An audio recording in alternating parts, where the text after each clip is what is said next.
Vamos lá, meus queridos, começando aqui mais uma edição do nosso Impacto Geopolítico.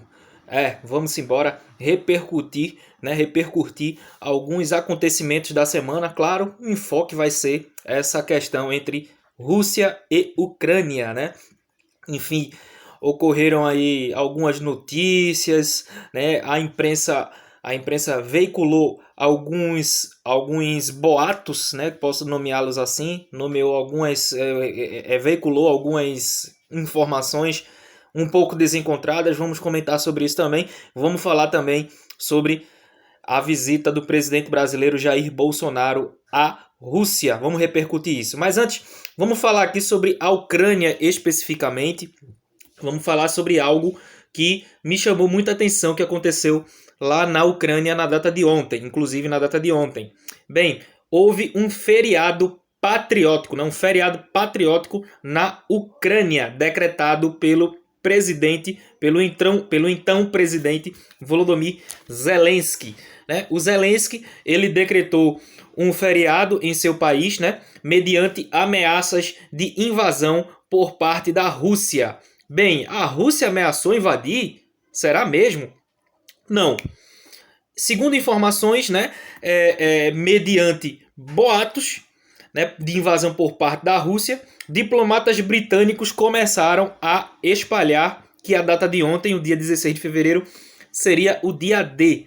O dia D em que a Rússia iria intervir, invadir, ocupar a Ucrânia. Pois bem, com toda essa ameaça e com toda esse alarmismo que dessa vez foi colocado pelo governo britânico, o presidente Volodymyr Zelensky decretou um feriado lá na Ucrânia. E lá em Kiev, né, ou Kiev, quem quiser falar em ucraniano, a pronúncia certa da capital da Ucrânia é Kiev. Lá em Kiev, o presidente, com o decreto desse feriado, ele convocou a população ucraniana a protestar em favor de seu país, né? Ministros russos fizeram piada com os boatos, dizendo que da próxima vez ajustem o despertador, para que talvez, se você ajustar o despertador na hora certa, a Rússia invada. Teve outro ministro que falou que se soubesse desse alarmismo todo, iria mesmo era tirar umas boas férias. Os ministros russos estão fazendo piada com esse acontecimento, né? E como eu já mencionei, ocorreram protestos na Ucrânia em favor do país e o presidente também convocou o povo a protestar a favor do país com o pretexto de que a população deve defender a Ucrânia, pois a Ucrânia é a sua casa. Porém, segundo fontes, os protestos não obtiveram o êxito esperado. Foram protestos apáticos.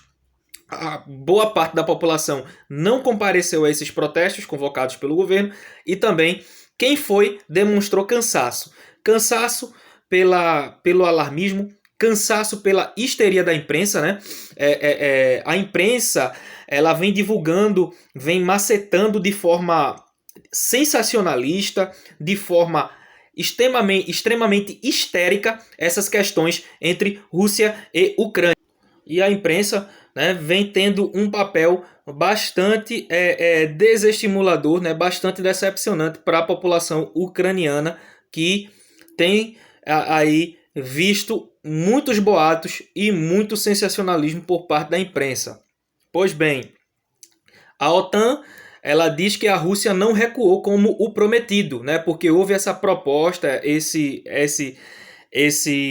essa divulgação que a imprensa veiculou dizendo que a Rússia estaria recuando da fronteira com a Ucrânia, estaria retirando tropas da fronteira com a Ucrânia, e a OTAN diz que isso não está acontecendo, que pelo contrário, a Rússia ela está mobilizando mais tropas para a fronteira e que inclusive o próprio Reino Unido dobrará, na verdade, as suas tropas na Estônia. Né? A Estônia é um dos países bálticos que adentraram na OTAN, ex-repúblicas soviéticas, que faz para a Estônia e os outros países bálticos fazem fronteira, né, menos a Lituânia, fazem fronteira com a Rússia, né? A Lituânia faz fronteira com uma porção com a cidade de Kaliningrado, né? Que é um território encravado entre a Polônia e a própria Lituânia, ali na região do Mar Báltico também. É um enclave. Mas os países bálticos, que eram ex-repúblicas soviéticas, adentraram dentro da OTAN e vão receber aí, especialmente a Estônia vai receber uma dobra na quantidade de tropas do Reino Unido, mediante esse não recuo da Rússia lá na fronteira com a Ucrânia. Pois bem, é isso aí, feriado patriótico, esperavam um ataque da Rússia em relação à Ucrânia na data de ontem, não aconteceu e os ministros ainda fizeram piada. Mas vamos agora para o que interessa. O que é que interessa? Esse encontro entre Bolsonaro e Putin. O que é que eu achei deste encontro entre estes dois presidentes? Vamos lá. Encontro morno. Eu já esperava. Eu achei um encontro morno. Não teve nada demais. Estados Unidos pediu para cancelar o encontro. Enfim, não teve nada demais. Teve gente que esperava algo fantástico nesse encontro. Eu já tinha expectativa que isso não seria. Para mim já estava na cara que seria um encontro meramente comercial, até por conta das parcerias econômicas que o Brasil tem com a Rússia, especialmente dentro do BRICS, que é um bloco econômico que reúne Brasil, Rússia, Índia, África do Sul, né, e a China. Então, esse encontro foi um encontro meramente comercial, morno, frio.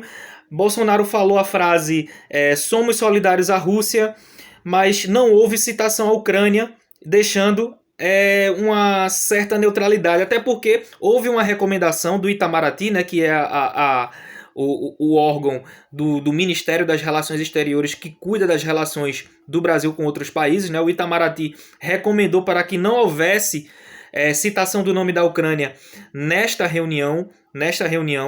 Não, apesar dele ter falado essa frase, não citou o nome da Ucrânia, até porque o Brasil tem relações com a própria Rússia, né, obviamente, tem relações comerciais com os Estados Unidos, tem relação com a Ucrânia, tem boas relações diplomáticas com a Ucrânia, tem relações com a China, e citar o nome da Ucrânia geraria um desconforto, mas não houve a citação do nome da Ucrânia, tudo bem, né? Até porque também houve uma recomendação.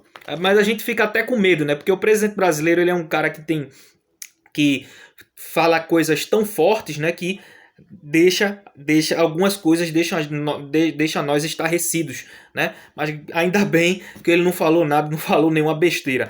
Mas enfim, houve um discurso protocolar, né? Ele afirmou, né? Ele disse que é importante o Brasil ter parceria com a Rússia, por conta das questões de defesa, petróleo e gás, enfim, ele disse que é importante o Brasil ter relações com a Rússia para haver uma colaboração, né? O Brasil compra petróleo russo, o Brasil ajuda a Rússia na questão do gás, o Brasil compra fertilizantes da Rússia, o Brasil importa carne de porco, importa produtos para o agronegócio, tem uma parceria muito forte na pecuária com a Rússia, então ele falou aí que é importante essa parceria entre Brasil e Rússia, porque o Brasil realmente tem parcerias comerciais com a Rússia e disse que queria colaboração na área de defesa e ainda mais no petróleo e no gás.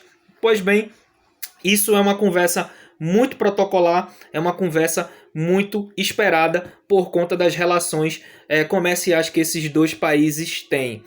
Se eu citar algo interessante que houve nessa reunião, foi o apoio do Vladimir Putin em colocar o Brasil como membro permanente do Conselho de Segurança da ONU. Atualmente o Brasil é um membro rotativo, ou seja, o Brasil ele só aparece no Conselho de Segurança da ONU quando é solicitado. E não, o Brasil ele tem o desejo de entrar como membro permanente do Conselho de Segurança da ONU. E Putin reafirmou, né, Putin expressou o seu apoio em tornar o Brasil como membro permanente do Conselho de Segurança da ONU, né? Putin, ele aí externalizou esse desejo, né? Mas esse apoio que o Putin dá vem desde 2014, né? Desde a época do governo do PT, para falar na verdade, né? Desde a época do governo do PT, o Brasil vem tentando se tornar um membro permanente do Conselho de Segurança da ONU. Né? Então, o Putin só veio reafirmar um apoio que ele já dava desde a época do governo do PT, né? Mas, enfim, eu acredito que nada vai mudar, não vai haver uma reestruturação no Conselho de Segurança da ONU e os membros continuarão os mesmos. Né? O Brasil só entra se houver uma reformulação no estatuto desses membros, né? De entrada desses membros, né?